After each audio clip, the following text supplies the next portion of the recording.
வணக்கங்க. இப்போ ஒரு ஜாதகத்துக்கு எப்படி பரிகாரம் எடுக்கிறது அப்படின்னு பார்க்கலாம்.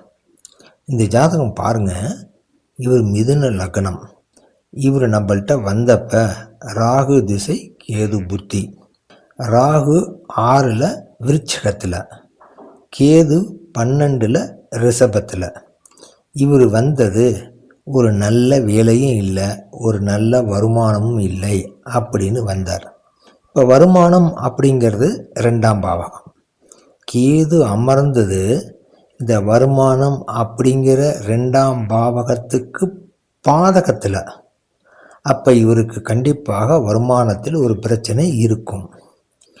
இப்போ கேது புத்தி அப்படிங்கிறதுனால நாம் விநாயகருக்கு விளக்கு போடுங்க, விநாயகர் அகவல் படிங்க அப்படின்னு சொன்னாக்கா வருமானம் சார்ந்த விஷயங்களை நல்ல விதத்தில் செய்து தரமாட்டார். ஏன்னா கேது அமர்ந்தது 2ஆம் இடத்துக்கு பாதகத்தில். அப்போ கேது செய்யக்கூடாது. சரி, கேதுவுக்கு வீடு கொடுத்தவர் சுக்கிரன், அவரும் லக்னத்துக்கு 8ல். அப்போ நீங்கள் அவருக்கும் பரிகாரம் கொடுக்கக்கூடாது. கேதுவுக்கு சாரம் கொடுத்தவர் சூரியன், அவரும் லக்னத்துக்கு 8ல். அப்போ அவருக்கும் பரிகாரம் கொடுக்க முடியாது.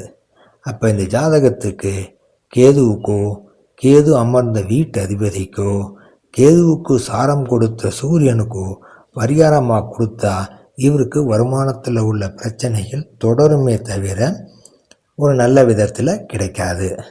அப்போ இவருக்கு என்ன பரிகாரம்னா, நட்ராட்டீஸ்வரர் கோவில் ஈரோடு பக்கத்தில் இருக்குது.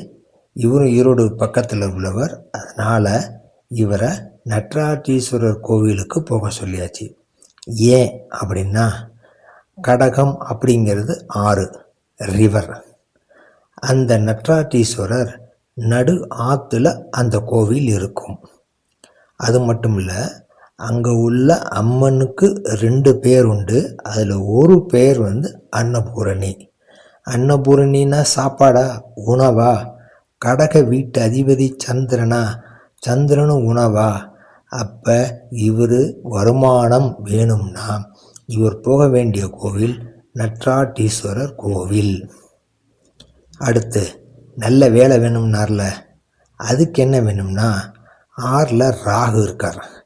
அது விருச்சக வீடு. விருச்சகம் அப்படின்னாக்கா புழு பூச்சி விஷ ஜந்துக்கள் அதெல்லாம் சொல்கிற வீடு.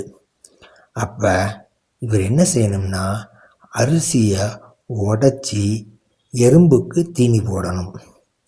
விருச்சகங்கிறது புழு பூச்சியா? எறும்பும் அதில் வருமா? 2ஆம் இடம் கடகமா?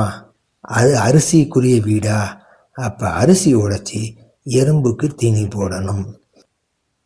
இப்படித்தாங்க ஒரு பரிகாரம் அப்படிங்கிறது திசை புத்தி கிரகங்கள் என்ன செய்யும் அப்படிங்கிறத பார்த்து அதுக்கு தகுந்த மாதிரி கொடுக்கணும். நல்லதுங்க. வணக்கம்.